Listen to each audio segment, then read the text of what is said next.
The cards hit the table with a sound that would echo through Prudence Langford's nightmares for years to come. And in that moment, she understood with perfect clarity that she had just gambled away everything she owned, including herself. The saloon in Colorado City. Colorado fell silent except for the crackling of the oil lamps overhead and the distant sound of a piano that had stopped mid-tune. It was July of 1877, and the summer heat pressed against the windows like an unwanted visitor, making the air inside thick and hard to breathe. Prudence stared at the cards spread before her, her heart hammering so hard she thought everyone in the room must hear it. She had been so certain, so absolutely convinced that her hand would win. 4 queens. How could anyone beat 4 queens?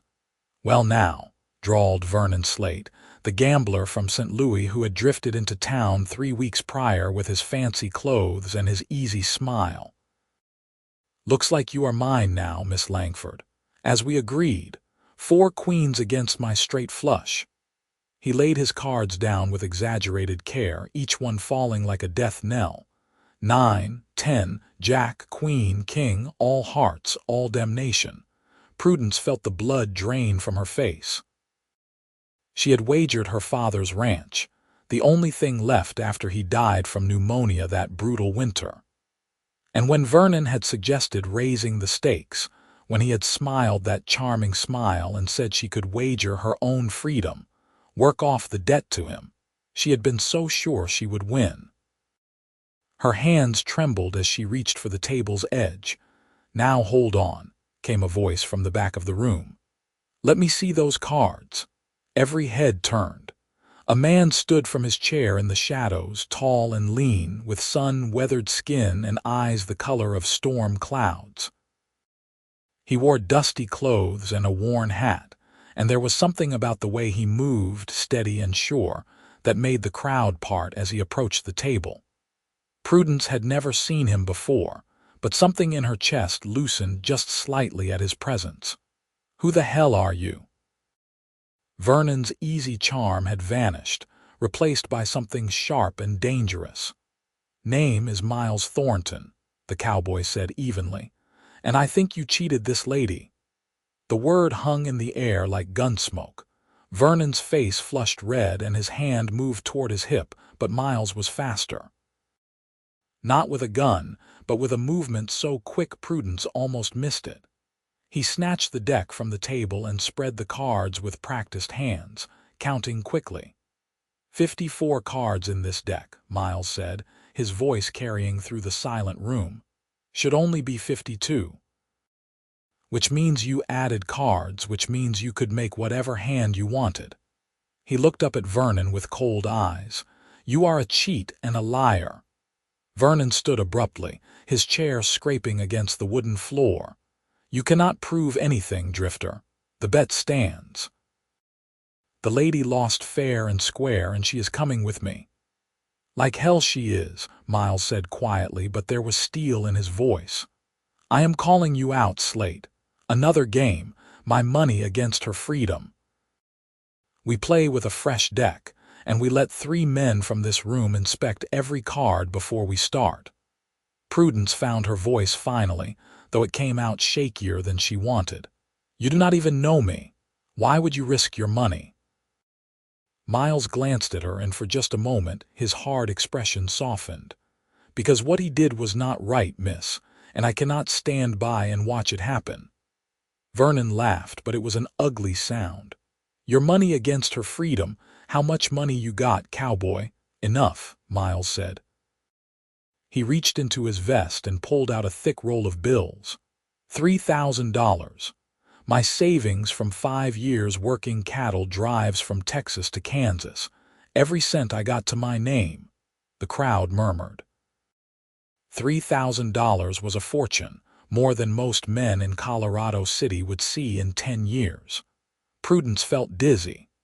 This stranger was willing to risk everything for her, someone he had never met, had never even spoken to before this moment. Vernon's eyes gleamed with greed. "You are on, Thornton.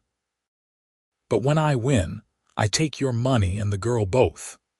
And when I win, Miles said softly, you get out of Colorado City tonight and never come back, and you leave Miss Langford alone for good." They sat down at the table. The bartender brought a fresh, sealed deck of cards, and 3 men from the crowd examined every single card, holding them up to the light, checking for marks or bends. When they were satisfied, they nodded and stepped back.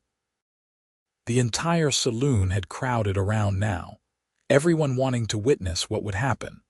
Prudence stood behind Miles, her hands clenched so tight her nails bit into her palms. She watched his broad shoulders, the steady way he handled the cards as Vernon dealt. His hands were scarred and calloused, the hands of a man who knew hard work, honest work. She had been such a fool to trust Vernon, to think she could win back what her father had lost in his final, desperate year. Her father had been a good man once, before her mother died of cholera. After that, Thomas Langford had tried to drown his grief in whiskey and bad decisions. He had gambled away most of their cattle, borrowed money from men who charged interest that could not be repaid. When he died, Prudence inherited the ranch and the debts both. She had been 19 then, and she was 22 now, having spent 3 years fighting to keep what little remained. Vernon had seemed like salvation when he arrived. He had offered to play for the ranch, said if she won, he would pay off all her father's old debts. If she lost, the ranch was his, but she could work it off. It had seemed almost generous. She had been so desperate, so tired of fighting alone. The game began. 5-card draw, simple and straightforward. Miles picked up his cards, his face showing nothing. Vernon was trying to maintain his earlier confidence, but Prudence could see sweat beading on his forehead despite the evening hour. The heat had broken slightly, a breeze coming through the open windows now, carrying the scent of sagebrush and distant rain. They bet and raised, the pot growing. Miles matched every raise with calm precision, never hesitating, never showing a flicker of doubt. When it came time to draw new cards, Miles took 2, Vernon took 3. The crowd pressed closer. $100, Vernon said, tossing chips into the pot. 200, Miles countered without pause. 500, 1,000. Vernon's hand shook slightly as he counted out his chips. I call.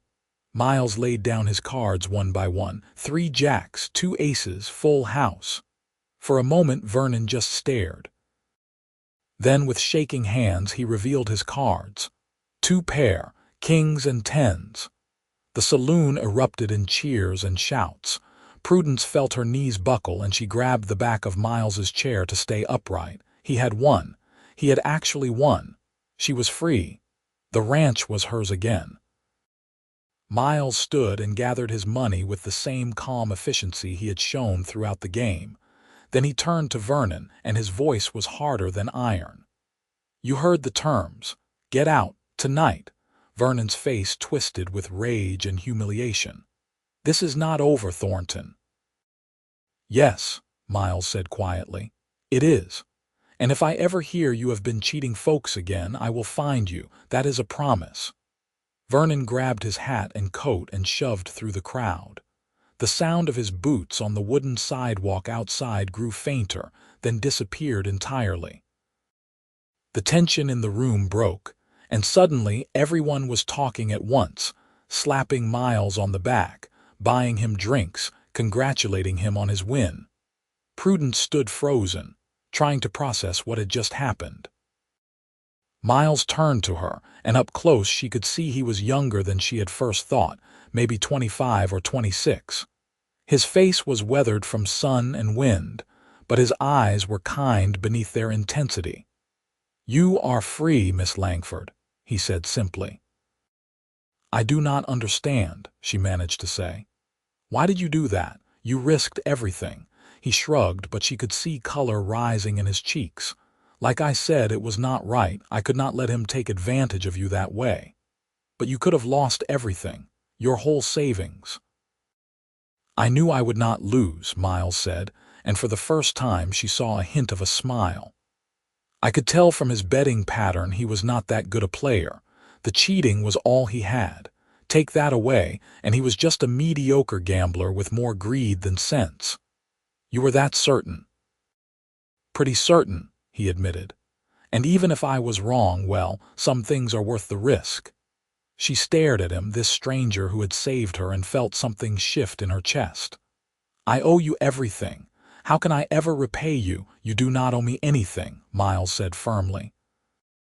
Your freedom is not something you should have to buy from anyone, including me.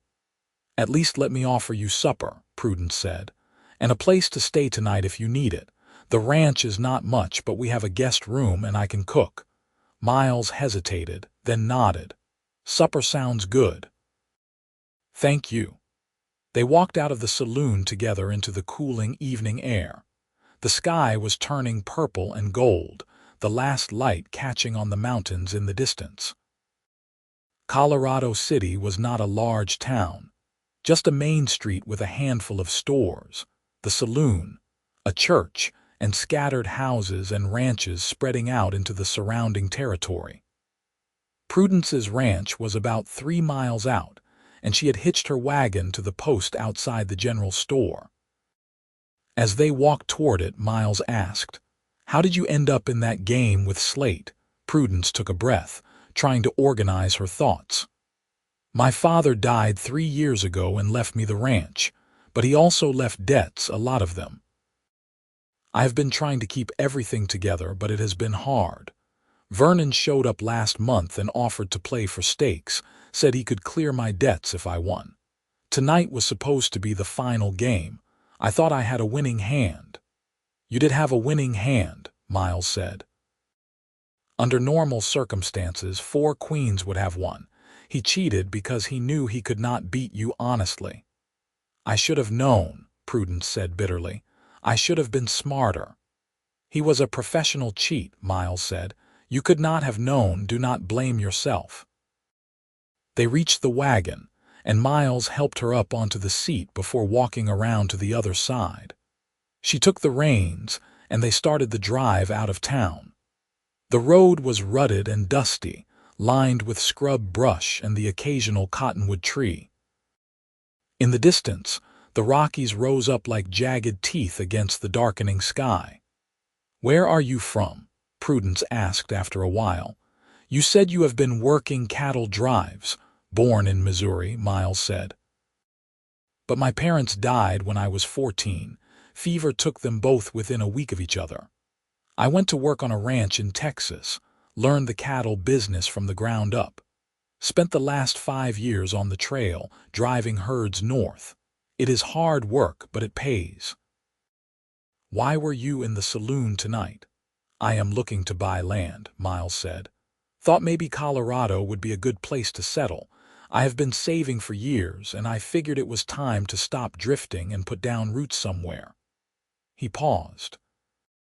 "Though now my savings are a bit lighter after that game." "You won, though," Prudence pointed out. "True, but I was prepared to lose." He looked at her. "Would have been worth it either way." Prudence felt heat rise to her face that had nothing to do with the summer evening. She focused on the horses, on the familiar road ahead. The ranch came into view as the last light faded from the sky. It was not much, just a small house her grandfather had built 40 years ago, a barn that needed new shingles, corrals that held maybe 24 cattle now instead of the 100 her father once owned. But it was home, and it was hers. She pulled the wagon up to the house and set the brake. Miles climbed down and came around to help her, his hand steady on her waist as he lifted her down. For a moment they stood very close, and Prudence was aware of the warmth of him, the solid strength in his hands. Then he stepped back and she could breathe again. "Let me show you around," she said, her voice coming out breathier than intended. The house was simple but clean. Prudence had always been proud of how she kept it, even when everything else was falling apart. She lit the lamps and showed Miles the small sitting room with its worn furniture, the kitchen with its wood stove and scrubbed table, the 2 bedrooms upstairs. The guest room had been her parents' room once, but she had moved into it after her father died, unable to sleep in her childhood bed anymore. "I will make us something to eat," Prudence said. "Make yourself comfortable." She worked in the kitchen, putting together a simple meal of salt pork, beans, cornbread, and coffee. Miles sat at the table and watched her move around the space with easy familiarity. She was beautiful, he thought, even tired and scared as she had been in the saloon. She had dark blonde hair that she wore in a practical bun, and green eyes that reminded him of new grass in spring. She was not tall, maybe 5'4", but she moved with purpose and strength. "Can I help?" he asked. "You can set the table if you want," Prudence said. "Plates are in that cabinet." They worked together in comfortable silence.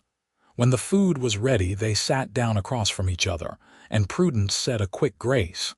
Then they ate, and for a while neither spoke, too hungry and too exhausted from the evening's events.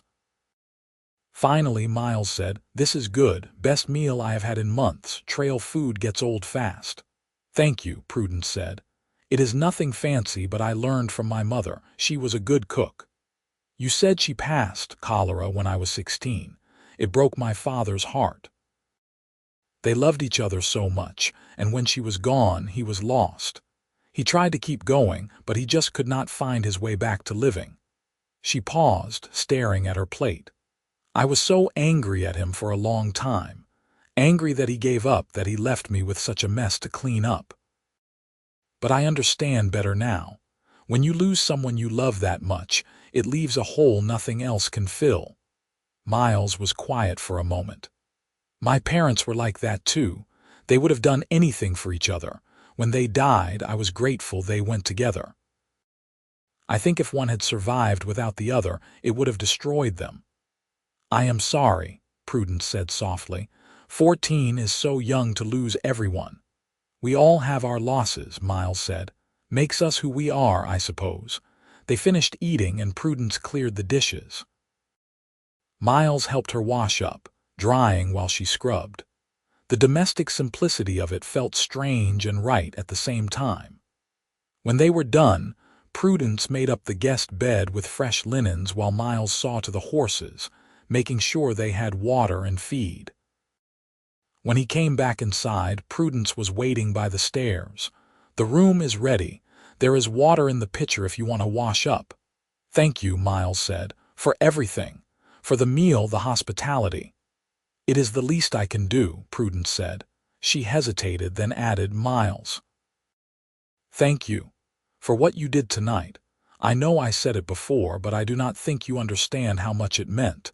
You saved me from something terrible." "You do not have to keep thanking me," Miles said gently. "I am just glad I was there." They stood in the lamplight, looking at each other, and something passed between them, some recognition or understanding that neither could quite name. Then Prudence stepped back, breaking the moment. "Good night," she said. "Good night," Miles replied. She went to her room and closed the door, leaning against it as her heart raced. What was wrong with her? She had just met this man. He had saved her, yes, but that did not mean anything beyond simple decency. She could not be developing feelings for a stranger, no matter how kind his eyes or how steady his hands. But as she changed into her nightgown and climbed into bed, she could not stop thinking about him, about the way he had stood up to Vernon without hesitation, about the calm confidence in his voice when he said he would not lose, about the gentle way he had helped her down from the wagon. She fell asleep thinking about storm-gray eyes and calloused hands, and for the first time in 3 years, she did not have nightmares about debt collectors or losing the ranch. Miles lay in the guest bed, staring at the ceiling. What had he done? He had put everything on the line for a woman he did not know, based on nothing but instinct and a sense of right and wrong. It was reckless and foolish, and he should be grateful he won, but he could not make himself regret it. Something about Prudence Langford called to him in a way he did not fully understand. Maybe it was the determination he saw in her face, the way she had not cried or begged even when she thought she had lost everything. Maybe it was the sadness in her eyes when she talked about her parents. Or maybe it was simpler than that, something primal and immediate that had nothing to do with logic. He had been drifting for so long, working hard and saving money, but never really belonging anywhere. Maybe Colorado was where he was supposed to end up. Maybe this ranch, this woman, was what he had been looking for without knowing it. Those were dangerous thoughts for a man who had just met her.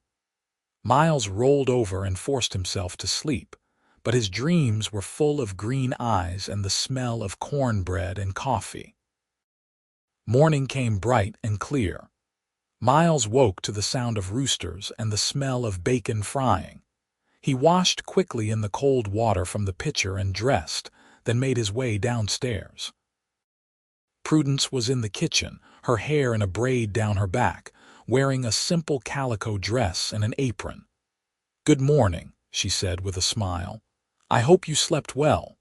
"Better than I have in months," Miles admitted. "Real bed beats bedroll on the ground any day." She laughed, and the sound made something warm bloom in his chest. "Breakfast is almost ready. Eggs and bacon and fresh bread." They ate together, and the morning light through the windows made everything feel softer, more possible. After breakfast, Miles insisted on helping with the chores. Prudence tried to protest, but he was already heading out to the barn and she had to hurry to catch up. "You do not have to do this," she said as he examined the horses. "You have already done so much." "I want to help," Miles said simply. "Besides, I have been working ranches half my life. This is what I know." They spent the morning working side by side. Miles proved to be as capable as he claimed, handling everything from mucking stalls to repairing a broken fence rail with easy competence. Prudence found herself watching him when she thought he was not looking, admiring the way his muscles moved under his shirt, the concentration on his face as he worked. At midday, she called a break and brought out water and sandwiches. They sat in the shade of the barn, eating and cooling off from the summer heat. "How bad is it?" Miles asked. "The debt situation," Prudence sighed. "I owe about $1,500 to various people in town, the general store, the feed supplier, some personal loans my father took.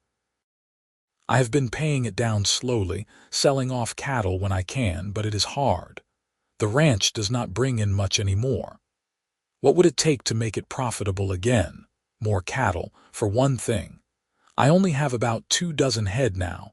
I would need at least 100 to make any real money. And I would need help. I cannot manage a herd that size alone, but I cannot afford to hire anyone, so it is a circle I cannot break out of." Miles was quiet for a moment, thinking. "What if you had a partner?" Prudence looked at him sharply. "What do you mean?" "I have money, even after last night. Not the full 3,000 anymore since I spent some of it at the game, but close to it. What if I invested in the ranch? We could buy more cattle, hire a hand or two, build it back up together." "Why would you do that?" Prudence asked, her heart starting to pound. "Because I am looking for a place to settle," Miles said. "And this seems like a good place. Good land, good water, close enough to town to sell cattle but far enough to have room. And—" he paused, looking at her directly. "And because I like you, Prudence. I know we just met, but I feel like I could build something here, with you if you would be willing." Prudence set down her sandwich, her hands shaking slightly. "You want to be partners. In the ranch, partners in the ranch," Miles agreed. "And maybe, if things work out, partners in more than that. I am not asking for anything now except a chance. A chance to prove myself, to show you I am serious about this." She stared at him, trying to read his face, trying to understand if this was real or some new kind of trick. but his eyes were steady and honest, and there was no guile in his expression. "I do not know if I can trust this," she said quietly. "Last night I trusted Vernon, and look where that got me." "I understand," Miles said, "and I am not asking you to trust me completely right away. But let me stay, let me help. We can draw up proper papers, make it legal and clear. I will invest money, you have the land. We build it back together 50-50, and we see where things go from there." Prudence thought about it, her mind racing through possibilities and dangers. She could say no, send him away, keep struggling alone. But alone had not been working. Alone had led her to Vernon's slate and desperation. Maybe it was time to try something different. "All right," she said finally. "We can try, partners." Miles smiled, a real smile that lit up his whole face. "Partners." They shook hands on it, and Prudence felt the warmth and strength of his grip, the promise in that simple touch. The next few days passed in a blur of activity. Miles rode into town and found a lawyer to draw up partnership papers, making everything official. Prudence spent time going over the ranch's finances with him, showing him exactly what they were working with. Together, they made a plan. They would use Miles's money to buy cattle, good breeding stock from a rancher Miles knew in Wyoming. They would hire 2 ranch hands to help with the work. They would repair the barn and the house, make improvements that would last. It was ambitious, but for the first time in years, Prudence felt hope blooming in her chest. Miles moved his things from the hotel in town to the ranch. He took the guest room and they established a routine. Prudence cooked, and Miles helped with cleanup. They worked the ranch together during the day, and in the evenings, they would sit on the porch and talk. Prudence learned that Miles had a dry sense of humor and a quick mind. He could read and write well, unusual for a cowboy, and he loved books when he could get his hands on them. He had a younger sister somewhere back in Missouri, married to a shopkeeper, and he wrote to her occasionally. Miles learned that Prudence was stronger than she looked, both physically and mentally. She could rope a steer and brand a calf with the best of them. She loved storms and hated snakes. She sang when she thought no one was listening, old songs her mother had taught her. They grew comfortable with each other in a way that surprised them both. There was an ease between them, a natural fit that made the hard work feel lighter. 3 weeks after Miles arrived, the cattle came. 75 head of good quality stock, heifers and a couple of strong bulls. With Prudence's existing cattle, that brought them up to about 100 head, enough to start rebuilding properly. They hired 2 hands, brothers named Jack and Samuel, who had experience with cattle and came with good references. The ranch hummed with new life and energy. Prudence would wake before dawn and find Miles already up, coffee brewing, ready to start the day. They would work until the sun went down, exhausted but satisfied. The cattle fattened on summer grass. The barn got new shingles. The fence lines were repaired and extended. One evening in late August, after a particularly long day, they sat on the porch as the sun set. The air was finally cooling from the day's heat, and the crickets were starting their nightly song. Prudence brought out 2 glasses of lemonade, and they sat in the old rocking chairs that had been her grandparents'. "I got a letter from my sister today," Miles said. "Told her about the ranch, about what we are doing here." "What did she say?" "She is happy for me. Said it is about time I stopped wandering and found a home." He paused. "She asked about you. I realized I had written more about you than about the ranch." Prudence felt heat rise to her face. "What did you tell her?" "The truth. That you are smart and strong and kind, that I am glad I met you." He turned to look at her. "That I think I might be falling in love with you." The words hung in the air between them. Prudence's heart was pounding so hard she could barely breathe. "Miles, I know it is fast," he said quickly. "I know we have only known each other a few weeks." but I cannot help how I feel. Every day I am more certain that finding you, being here, this is where I am meant to be. You do not have to say anything back. I just wanted you to know." Prudence set down her lemonade with shaking hands. "I think I might be falling in love with you too," she said quietly, "and it terrifies me. I lost my mother, my father. I almost lost everything to Vernon. I am scared of losing again." "You will not lose me," Miles said firmly. He reached over and took her hand. "I am not going anywhere, Prudence. I promise you that." She looked at their joined hands, his calloused and scarred, hers smaller but just as work-worn. "I want to believe that." "Then believe it," Miles said. "Let yourself believe it."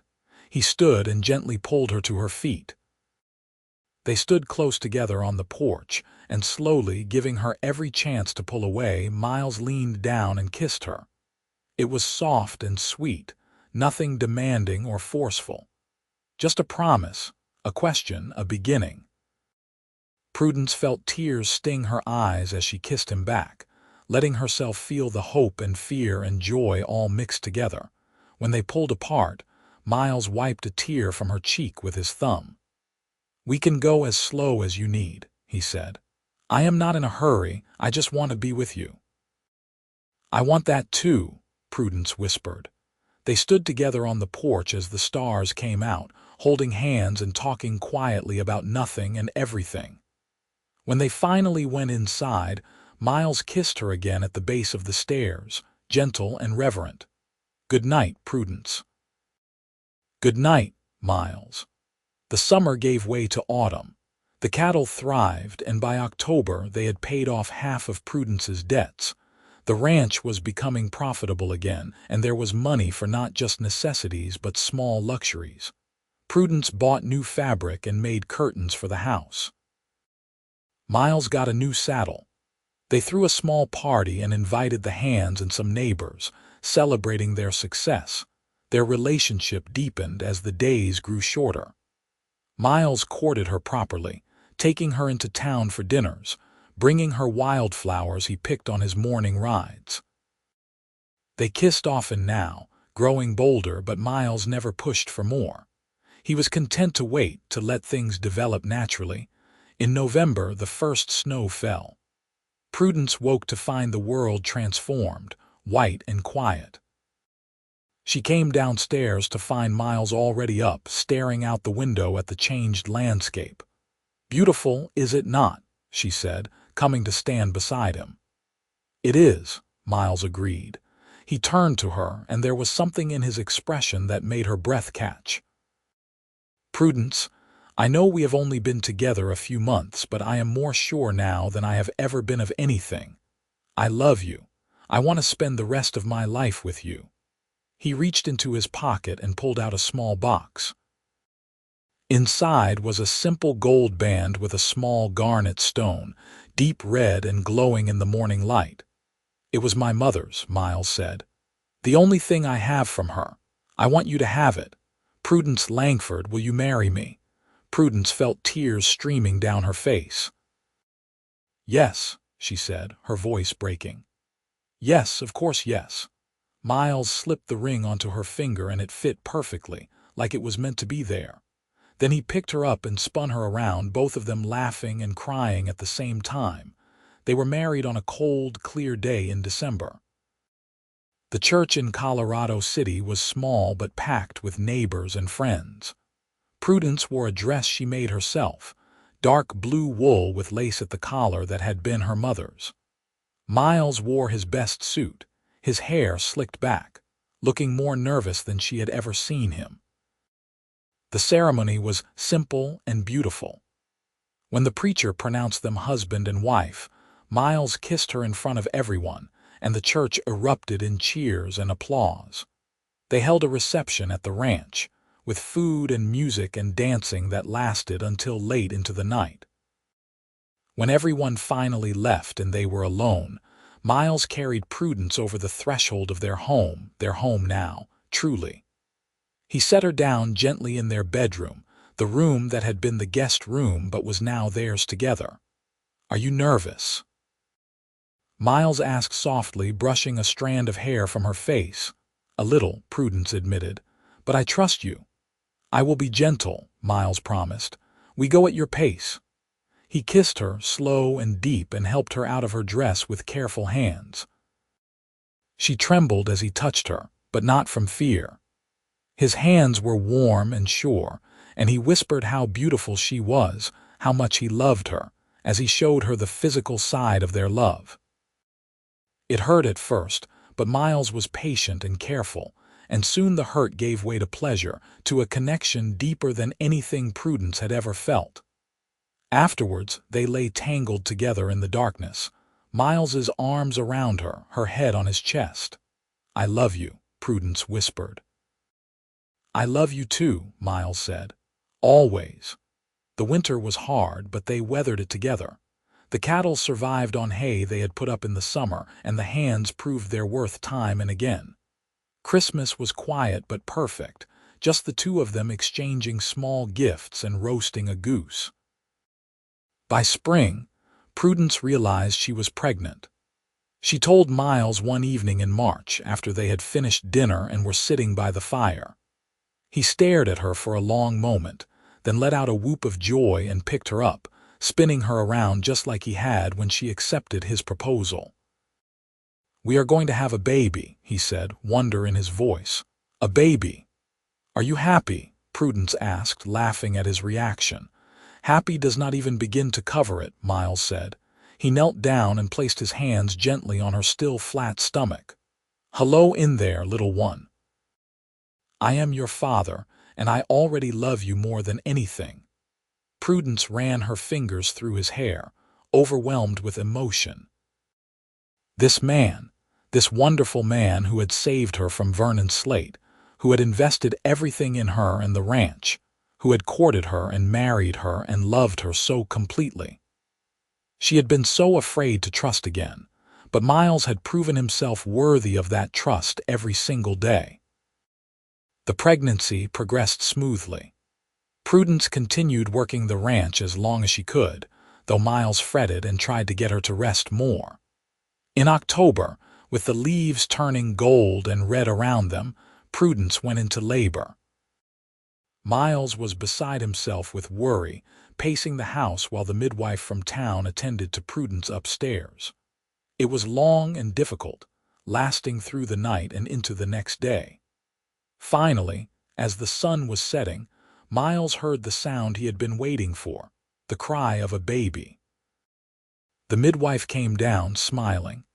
"You have a son, Mr. Thornton, a healthy baby boy, and your wife is tired but doing well." Miles took the stairs 3 at a time. Prudence was propped up in bed, pale and exhausted but smiling, holding a small bundle wrapped in blankets. Miles approached slowly, almost afraid to breathe. "Meet your son," Prudence said softly. She pulled back the blanket, and Miles looked down at the tiny face of his child. The baby had a shock of dark hair and was scrunching up his face like he was thinking very hard about something. Miles felt tears streaming down his face as he gently touched one small hand. The baby's fingers wrapped around his thumb, and Miles felt his heart expand in a way he had not known was possible. "He is perfect," Miles whispered. "What should we name him?" They had discussed names for months but never quite decided. Now, looking at her son and her husband, Prudence knew. "Thomas," she said, "after my father. Thomas Miles Thornton." "Thomas," Miles repeated, testing it out. "I like it. Hello, Thomas. Welcome to the world." Life with a baby was exhausting and wonderful. Thomas was a good baby, healthy and strong, and he seemed to grow bigger every day. Miles was a devoted father, helping with nighttime feedings and diaper changes, never complaining even when Thomas cried for hours. The ranch continued to prosper.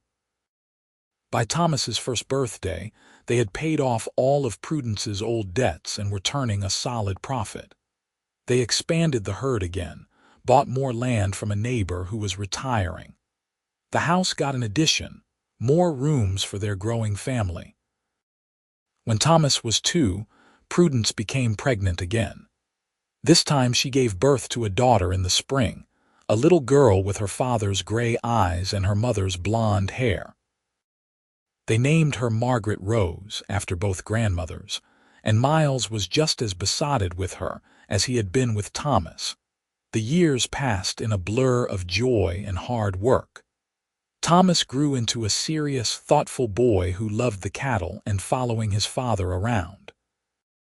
Margaret was spirited and adventurous, always getting into something. 2 years after Margaret came another son, James, and 3 years after him, a daughter they named Caroline. The ranch grew into one of the most successful in the territory.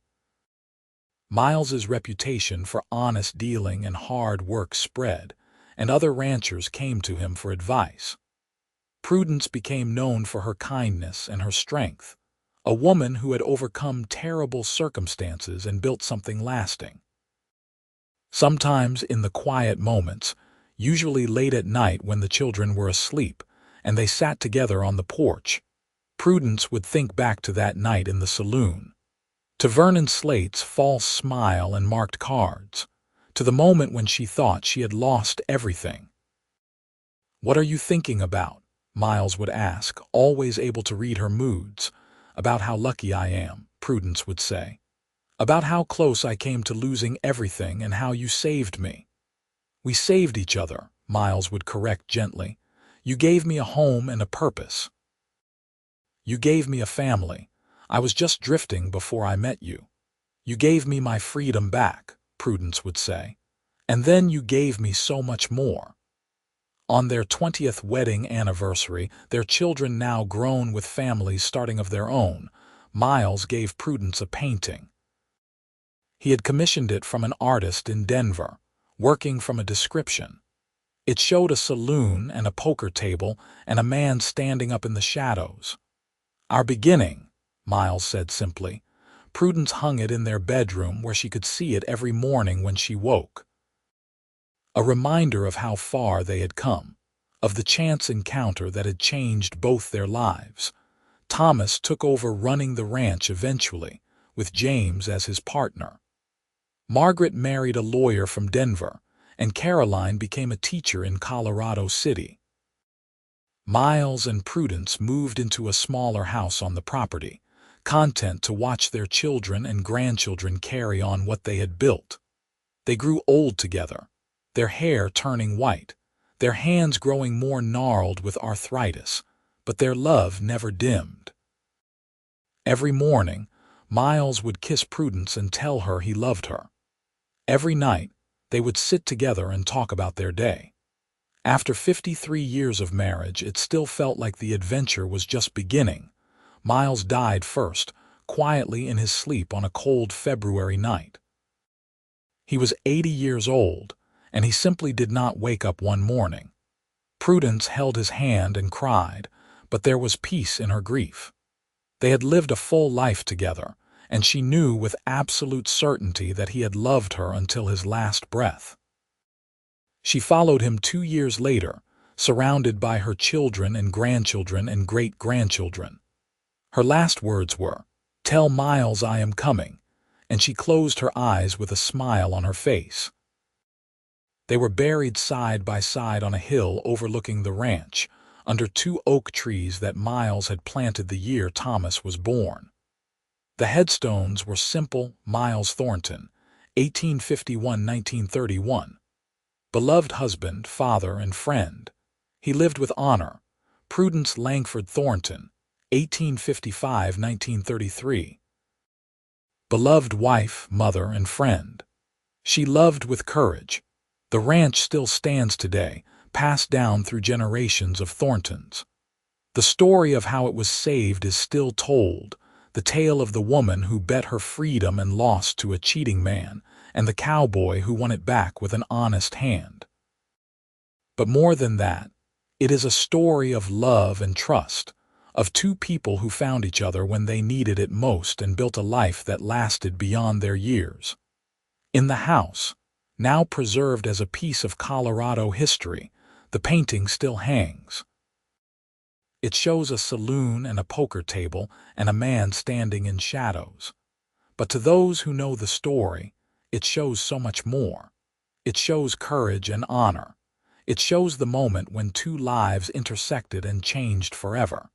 It shows the beginning of a love story that would echo through generations. On warm summer evenings, some claim you can still see two figures sitting on the porch of the old house, rocking in chairs that have long since fallen apart, holding hands and watching the sunset together. Whether it is true or just a romantic notion does not really matter. What matters is that Miles and Prudence Thornton loved each other completely, honestly, and forever. They took a moment of desperation and turned it into a legacy of hope. Their great-great-grandchildren still ranch the land, still raise cattle on the hills where Miles and Prudence once worked side by side. The brand they created, a combined T&L for Thornton and Langford, still marks the cattle that graze there. The house has been expanded and modernized, but the original structure remains, carefully preserved. In the Colorado City Historical Society, there is a display about the ranch and its founders. It includes the original partnership papers, signed by both Miles and Prudence in 1877. It includes photographs from later in their lives, showing them standing proudly in front of their home, surrounded by family. And it includes a letter, written by Miles to his sister shortly after he met Prudence. The letter reads in part, "I have met the most remarkable woman. She has lost so much but remains strong. She has every reason to be bitter but chooses hope instead. I think I am going to marry her if she will have me. I think I have finally found what I have been searching for all these years. Not just land or success, but home. She is my home." The letter is yellowed with age, the ink faded, but the words still resonate. They speak to something universal, something that transcends time and place. The need to be seen, to be valued, to be loved. The courage it takes to trust again after betrayal.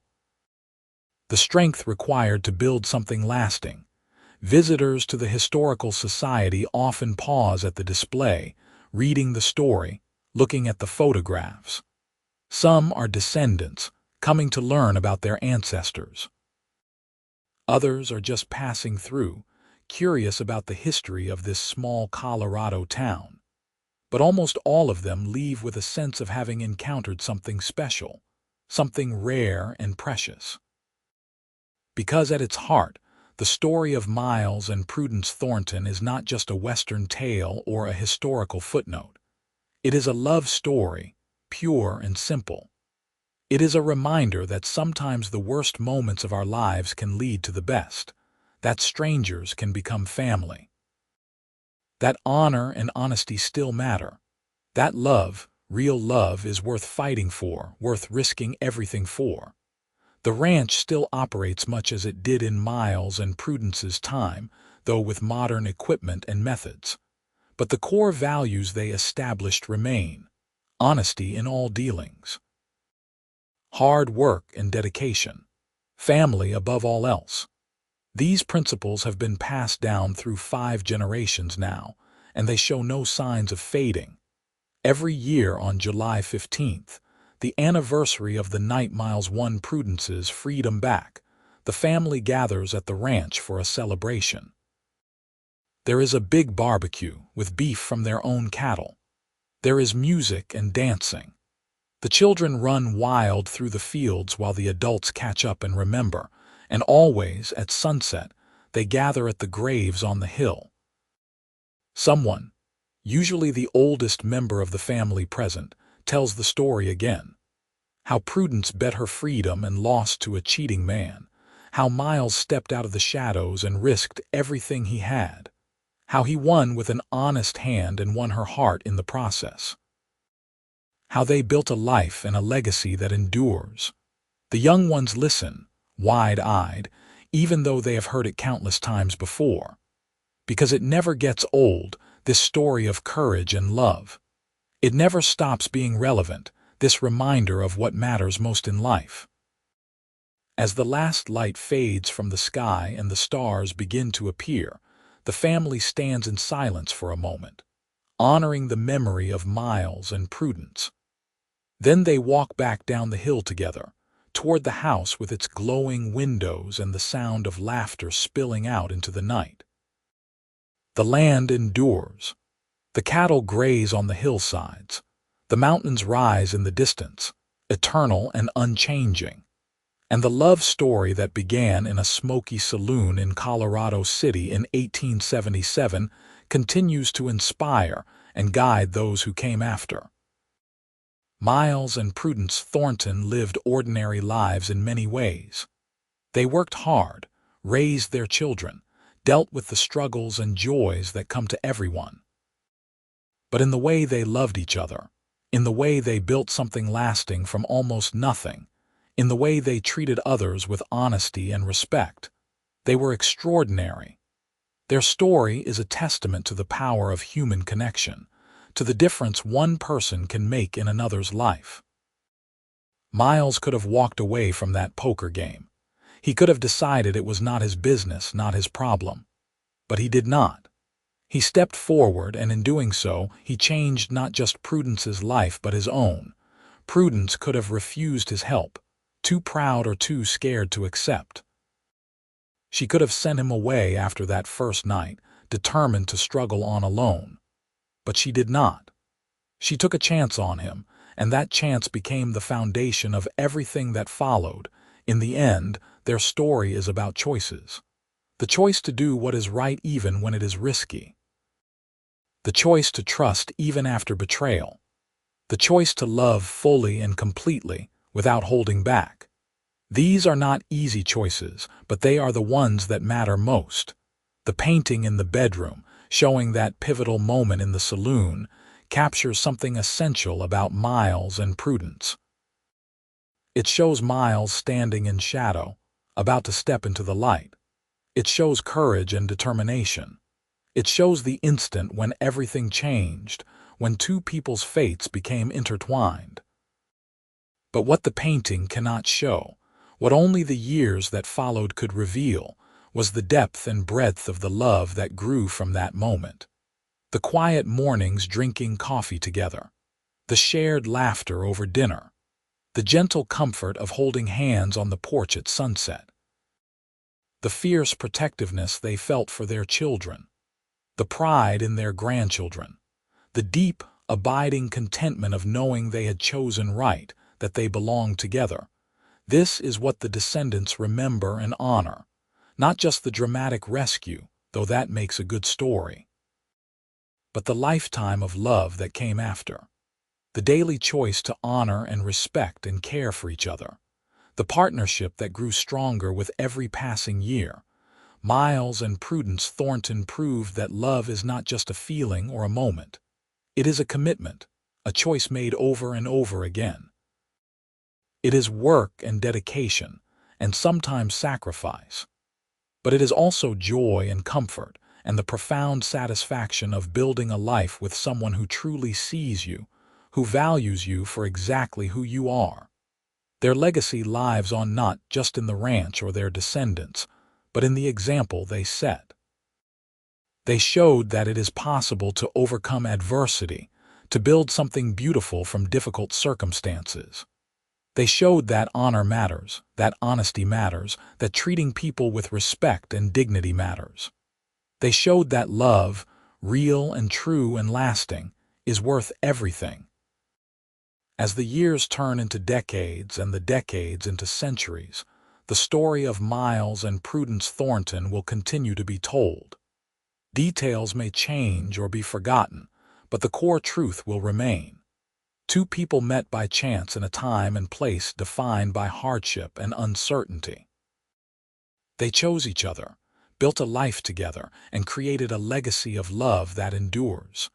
And really, what more could anyone ask for?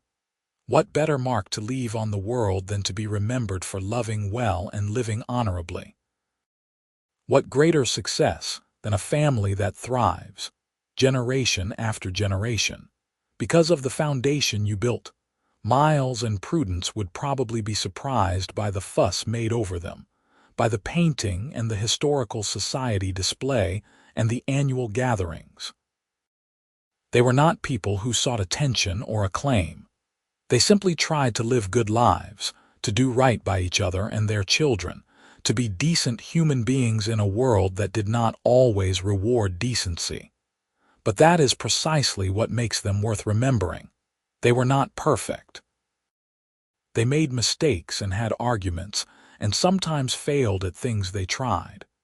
They were human, with all the flaws and limitations that entails. But they loved each other through all of it, and that love was the anchor that held everything together. On quiet days at the ranch, when the work is done and the sun is setting and everything is peaceful, you can almost feel their presence. In the way the light falls across the porch, in the gentle rustle of wind through the oak trees on the hill, in the solid, enduring strength of the house they built together. They are gone, but not forgotten. Their love story lives on, inspiring each new generation to believe in the possibility of true love, of partnership, of building something that lasts. And as long as the story is told, as long as the ranch stands, as long as their descendants gather to remember and honor them, Miles and Prudence Thornton will never truly be gone. They found each other in the most unlikely way, in a moment of crisis and danger. But they chose to make that moment the beginning rather than the end. They chose to trust, to love, to build. And in doing so, they created something that transcends time and mortality. They created a love story for the ages, a testament to what is possible when two people commit to each other completely. The sun sets over the Colorado hills, painting the sky in shades of gold and crimson. The cattle bed down for the night. The house lights glow warm and welcoming. And somewhere, in memory and spirit, Miles and Prudence Thornton sit on their porch, holding hands, watching the day end together, as they did every day of their lives, as they will do forever.